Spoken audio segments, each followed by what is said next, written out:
seat 3, which is a county-wide seat featuring Keisha Benson and Dawn Peters. And we will begin in ballot format. Keisha Benson, you're up first. Thank you. Hello, how are you? Great. I am Dr. Keisha Benson. I was born and raised right here in Pinellas County. My family has been here for over 100 years. My grandfather was a business owner. My grandmother was a nurse who stayed in hospitals. My mother was an educator for 37 years in Pinellas County schools. It's because of her that my brother and I both became college professors. I truly believe that education is the key to social mobility and generational advancement. I'm the mother of 3 kids who are currently enrolled in Pinellas County schools. They are in kindergarten, first grade, 3rd grade, and 4th grade. No matter what happens here, I'll be involved in schools for the next 10 years. When I think about public education, I think about the opportunities that we have here. And I look at this and I really consider, I'm a parent. I'm an educator myself. I've been a college professor for over 10 years. I'm a community advocate and a leader here. And I'm running for school board because I truly believe in healthy children and strong families. So when you think about school board, you think about the possibilities. You think about what kids can receive from the education that we give them today. I believe in critical career. I ran a program called Thrive by 5 Pinellas where we got kids ready for kindergarten and made sure that they had access to resources. I've also run the Grow Smarter initiative for the Chamber of Commerce, where we looked at equitable economic development, and we pulled the business community into conversations about education and workforce development. When we think about the future for our children, what kind of future do you want to see? It's not enough for me that my kids have a quality education. I need to know that Susie down the block and Bruce down across the county has the same opportunities in this. So I'm running for school board because I truly believe that I'm someone who breaks the board, someone that has common sense knowledge, someone that can work across anything, someone who has led system-level initiatives in this process. And I'm excited to serve. I can tell you that I received the most votes in the primary election, that I received the endorsement of the incumbent and the 3rd place winner in that election as well. I can tell you that I've been endorsed by the police union, by the firefighters, thank you very much, by the Sierra Club, by the realtors, and 50+ other organizations across the state and county in the work that I do. I can tell you that I'm the most qualified candidate for this race. As a social worker, I've worked with children and families for the past 25 years in that role. I've led federal initiatives, and I've done this work. So when you think about number 8, when you think about your ballot, I know there's partisanship here. I know there's politics. But who's the most qualified candidate for this seat? And I can promise you that's me. Thank you.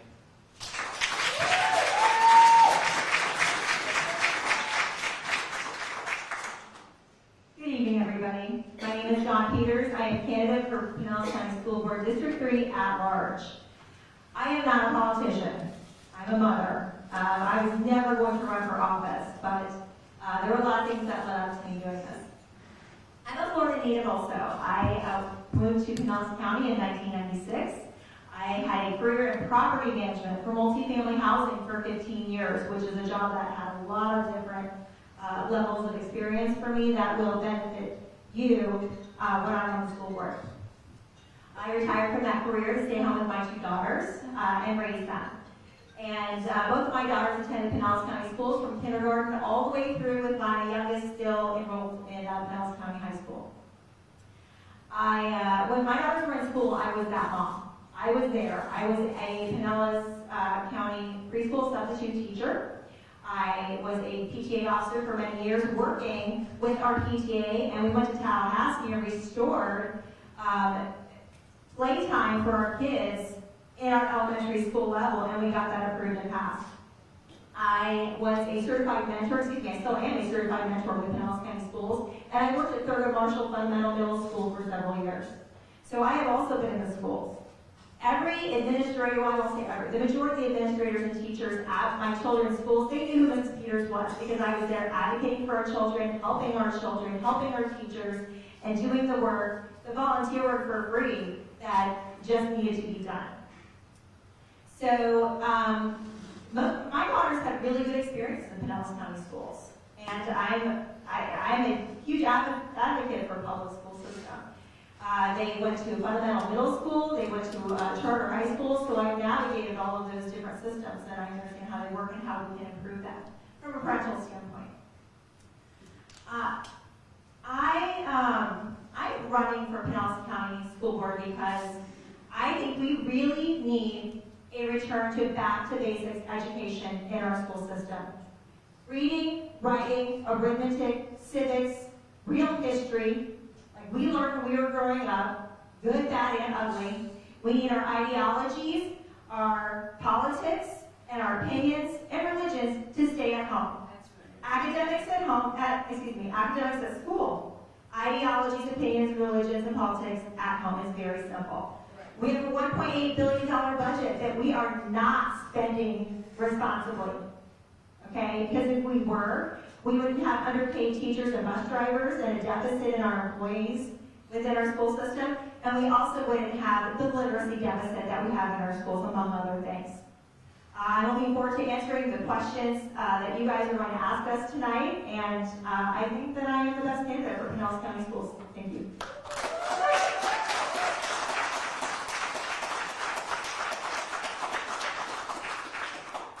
Okay, our first question, and Keisha, you are up first. What is the single most important thing you'd like to accomplish as a school board member? So I told you I'm a social worker. So one of the big things for me is resourcing. And when I think about the fact that I always say that Pinellas County is resource rich, but access poor. We have so many children right now that are homeless in our county. We have so many children that have food insecurities that we're walking through. And thinking about how can we make sure that the children and families in our county, as well as our educators and school personnel, have what they need when they walk in the door. If you have a child that's hungry, or tired, or walking through neighborhood violence, you can even start talking about educating them until you meet their needs first. The school district, as Brian said earlier, is the largest landowner within this area, also the largest employer. They have the ability to start and have the conversation around workforce housing, and how do we have it for our school personnel and our leaders. So as we think about resourcing, once we get everyone to where they need to be, we can truly think about how do we educate them.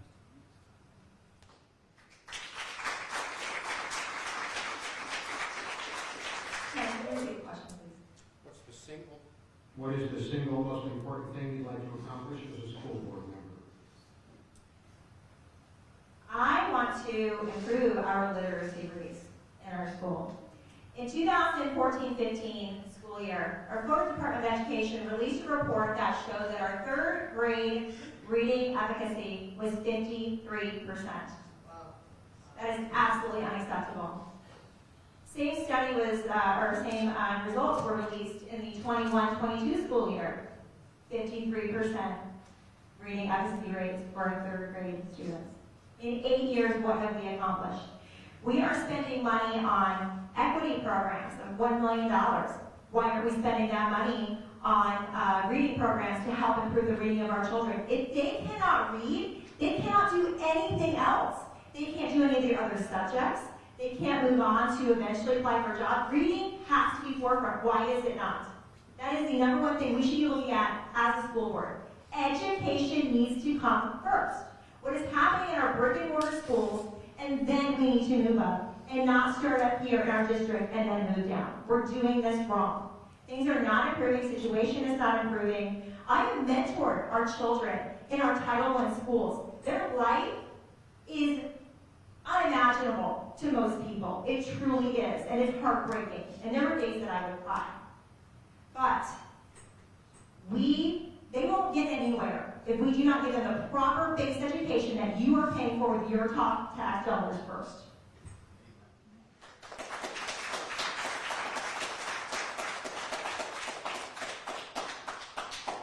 Our next question, and Dawn, you are up first. Do you believe parents know best when it comes to their children's education? Yes. Nobody knows how best to educate our children more than our parents and caregivers. Our government does not get to dictate that for us.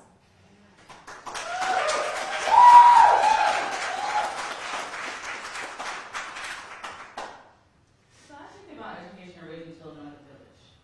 And for me, when I think about that village, I think the school education part is a huge part of that. So it's the parents, it's the teachers, it's our different community leaders coming together to think about how do we care for our kids. Do I think the parents have the final say? Absolutely. I have the final say in how I raise my children. But I also believe that people have degrees and they're educated for a reason to come into the classroom. They have experience and expertise. And I think we must value our educators for what they bring to the table and respect them and understand what it really means in the hard work they're doing in this process. So I think parents are an integral part of that. I think they do make a lot of decisions, but I think it's a collective work that we come together and make decisions collectively for our children.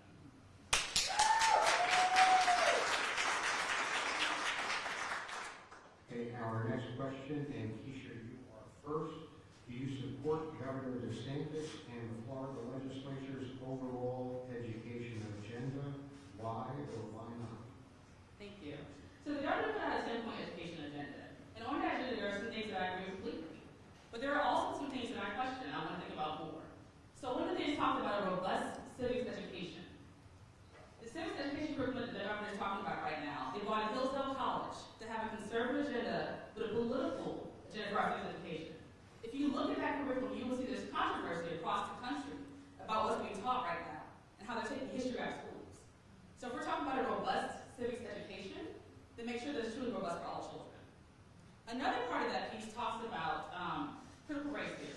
Critical race theory is taught in law schools, it's taught in graduate programs, and I want to see how we found education for it. And I see head shaking. Do we have data in Florida to show the CRT is in our schools? I know that's really important to people, but do we have the data to show it? And if so, those have those conversations. But I think we have laws and things that create for problems that we have not shown that we have yet, then that is problematic. Another part of that agenda talks about being parental rights. And when I think about parental rights, whose rights? I'm a parent. Are my rights considered here as well? So when we truly think and consider this, if we're talking about we're having a school district that is non-politicized, that any child regardless of race, religion, socioeconomic status, gender, identity, can come to school and learn, then we have to make sure that we're respecting all parents. And we're having those difficult conversations that even when we don't agree, that we can still talk about it. So for me, I do think there's some things that are really valid in the agenda, but I question some of these things. And even when it talks about, I will never shut down a school, I'm a social worker, I'm a public health person. I've seen the data around disease mitigation. Show me the data, let's have a conversation, and then make decisions in real time. I can't blankly say I will never do something following the agenda. Thank you.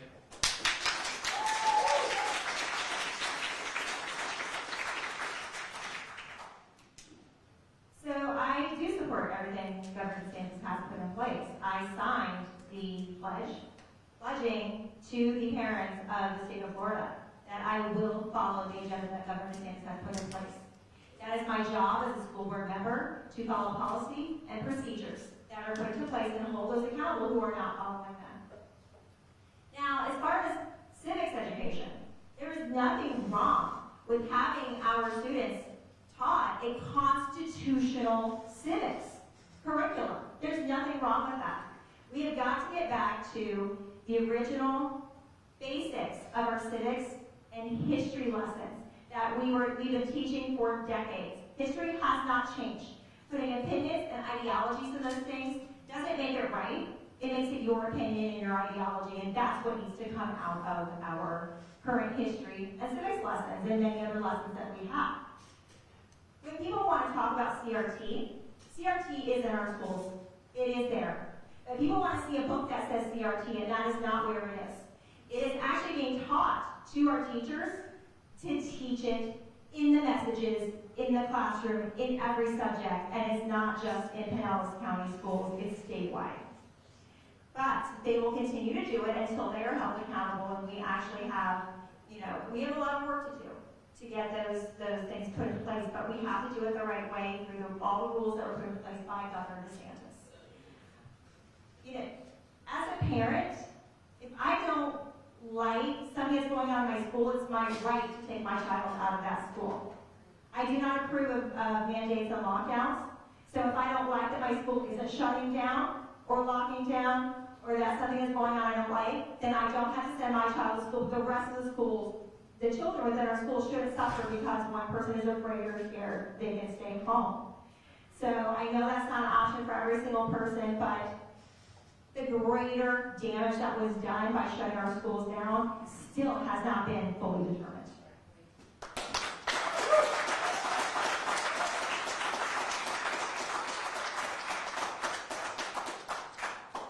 Next question, Dawn, you're up first. Our legislature recently passed and our governor signed the Parental Rights in Education, which restricts instruction of gender identity and sexual orientation in public schools. Do you agree with this policy? Why or why not? I agree with this policy 100%. There's no reason for us to be going to our classrooms and teaching our children, especially third grade or less, about gender differences and different sexual orientations. Their brain isn't developed enough to wrap around those concepts yet. And those are concepts we should be teaching at home anyway, when the child decides or the parent decides it's time to have those conversations. It's not the educator's job. So the more labels and different types of names that we put on people and pronouns and so on and so forth, that just causes more division within our schools and within our children. That causes more division with people. Treat them, everybody the same, everybody equally. Let's stop talking about all those crazy differences and let our kids just be kids and have fun, enjoy themselves, and learn and be educated in school the way they're supposed to be.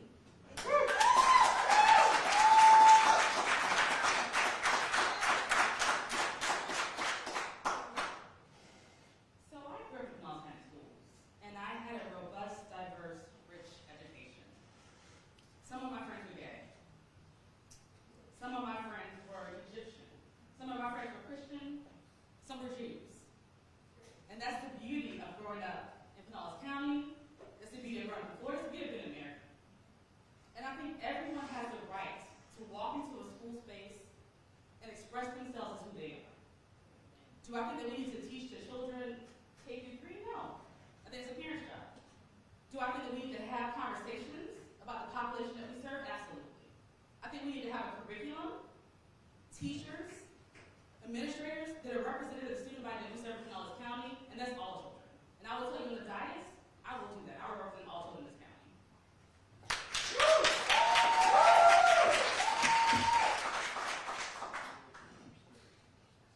Next question, and Keisha, you are first. Do you feel that Pinellas County has adequate safety measures for our children? If not, what would you propose to improve?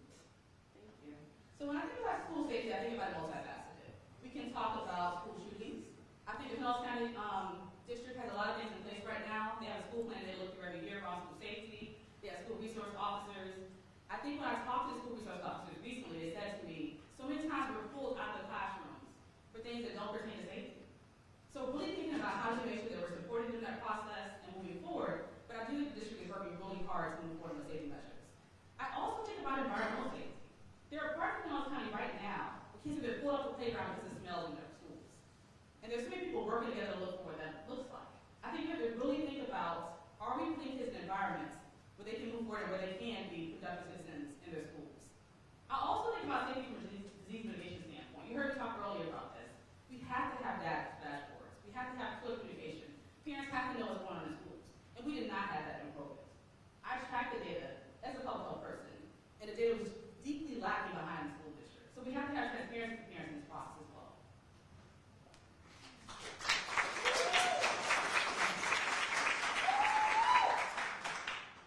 School safety. No, we are not meeting the needs that we should be meeting for school safety. I met with Sheriff Altieri and had a conversation with him about this very thing. The Pinellas County School Board is doing the absolute minimum required by the state to provide school safety and security to our schools. Sheriff Altieri has actually gone to our school board on several occasions wanting to increase our safety and security in our schools. We have the Guardian program, which is a wonderful training program that we have. We have so many employees that want to take that program that will not add additional bodies to our schools. And they want to take this training so that we will have additional safety measures on our property. And they can go through all the training that we do annually, but we just need to do more. We lose one child in a school shooting, that is too many. And we are not up to a sufficient standard. We need people to know that when they look at Pinellas County School, they aren't even going to think about going in because they know that is not a place that they are going to take that chance.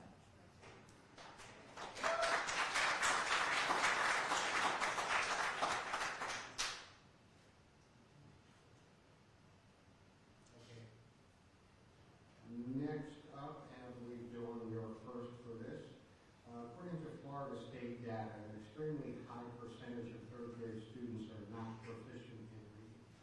Why do you think that is, and what can we do about it? because we're not making it the primary focus of what our school system should be doing. Again, educate our children. We are putting $1 million into an equity program. We're putting $1.7 million into a mental health first aid program, which, by the way, is a failing program and that's been proven in other parts of the country. We have many budget issues, We have a $1.8 billion budget. How is our children's literacy not forefront? Why are we hiring more people to go in and help sit with our children who need to read? Some kids just need somebody to sit one-on-one with them and learn to read. And we don't have enough mentors in our county. Then we need to put money into that. That should be our #1 priority, is our literacy gap. That is absolutely unacceptable that 47% of our third graders cannot read at level. And it has not changed in 8 years. What have we been doing? What have we been focusing on? All this other noise. Back to basics education. And I've been saying this over and over again. We're not focusing on the brick and mortar. We've got to start at the base. You start at the base. You start at the schools where our children are being educated. Let's look at what they need. Let's talk to the teachers and find out how can we help improve the literacy. We have amazing teachers in Pinellas County who are leaving in droves, by the way, because they are not getting paid what they deserve. And our school board solution to that, by the way, is to bring in foreign teachers instead of looking at ways to incentivize and keep our good teachers. Okay, so we just need to focus on it. First and foremost should be the #1 topic we are focusing on as a school board every single day.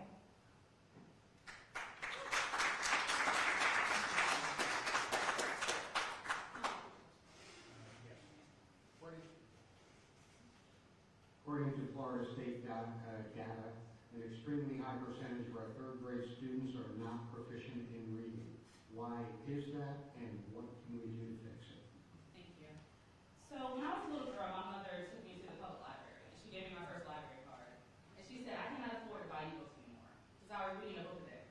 I was an avid reader, I was a voracious reader. When I think about my own children, my daughter was reading in pre-K. My son started reading probably around first grade. My little one right now is still learning. Every child is different. I'm going to think about what needs to be those children.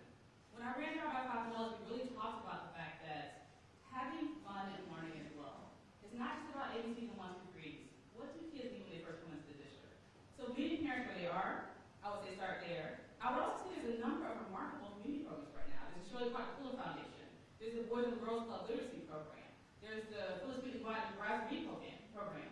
So also looking at those in the community and finding how they can augment what your family is doing, what the district is doing.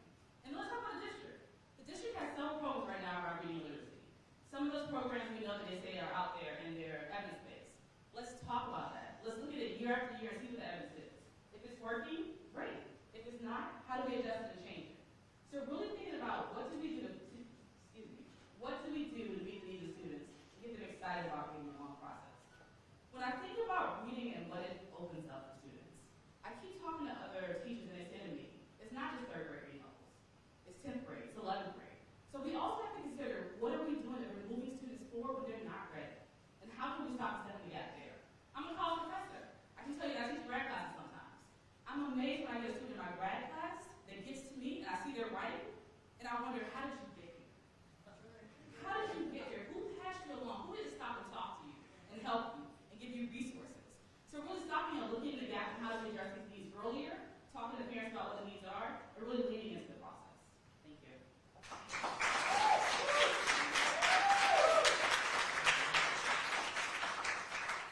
And our final question, Keisha, you are first. Recent actions by our school board related to public comment policy have been quite controversial. Do you feel these changes are appropriate, and do you recommend any changes? So when I think about public comment, I've gone to a couple meetings and workshops and things as well, and I believe in transparency. I believe that people have the opportunity, 1, to speak, and 2, for people to hear what they have to say. So I do think that public comment shouldn't be televised, it should be heard. I also think, though, we have to think about what does it mean to have respectful discourse? What does it mean to have mutual respect for each other? When you come in and you scream at school board members, and there's so much vitriol and anger, how can people hear you? So think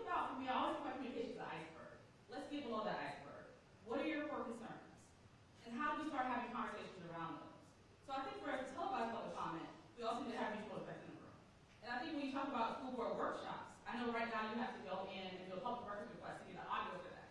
I think that should be transparent as well. People should always have access to that information.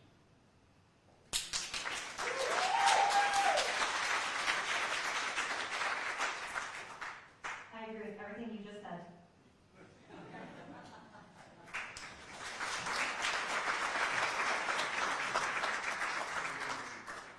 Okay, well, that concludes our questions, and we will go into our 2-minute opening comments and closing comments.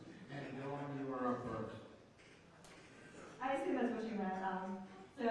Again, I'm a mother. I've been involved in Pinellas County Schools for, 18, 19, 20 years. 20 years my daughters have been in Pinellas County Schools. I believe we need to advocate for all children.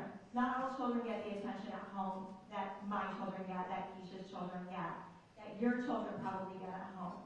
And we do need additional resources and help and money to those children, which is something that we didn't get to talk about. But we do have schools that do need that attention, and those students shouldn't be failing because those schools need additional resources, and I think we need to get those to them. I am always going to stand up for parental rights. Whatever those rights are, whatever the majority of our parents want, that is what we are here to represent. And as a school board member, I am not here to put my ideologies and opinions into our school curriculum or anything else that we're doing.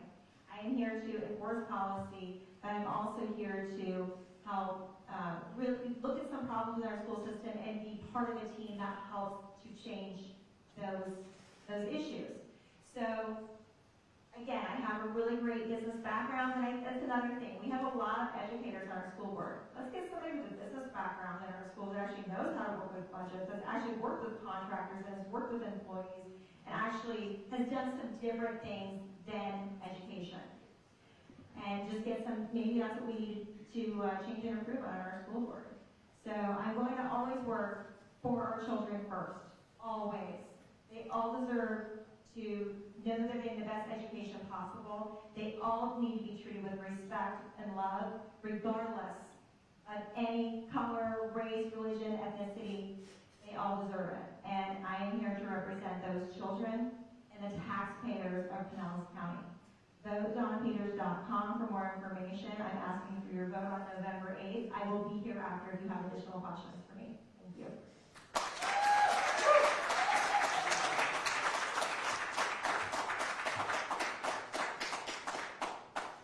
So one of my favorite quotes says, if you have come to help me, you are wasting your time. But if you have come because your liberation is bound up with mine, then let us work together. So often I hear on this campaign trail, why should I care about schools? I don't have kids in schools, or my kids are in private schools, or I don't care about education. And I'm like, your future doctors, your future plumbers, your future teachers, your future iron workers. Like, this is the future of Pinellas County. And we talk about all the issues that we see today. We talk about homelessness. We talk about food insecurity. We talk about all these things. We can start solving those problems now. If we pour into this generation, it will have generational implications to come. And now is the time. Now is the time to care. Now is the time to lean in. Now is the time to think about how do we truly impact what we want Pinellas County to look like later. How do we have simply engaged individuals? How do we have knowledgeable people? How do we have people that care about other people? We keep saying, think about social emotional learning. I know grown people that don't have the social emotional skills. We have to think about what we do now and what comes from that. When I think about school board, I think about the fact that I am a parent. I have 3 kids in the district. Day in and day out, I care about what's going to happen. And that's not going to stop. When I think about being an educator, I've been in the classroom for the past decade. I teach other faculty members about how to teach and how to engage in classroom instruction. I'm excited about that work. And I love to bring that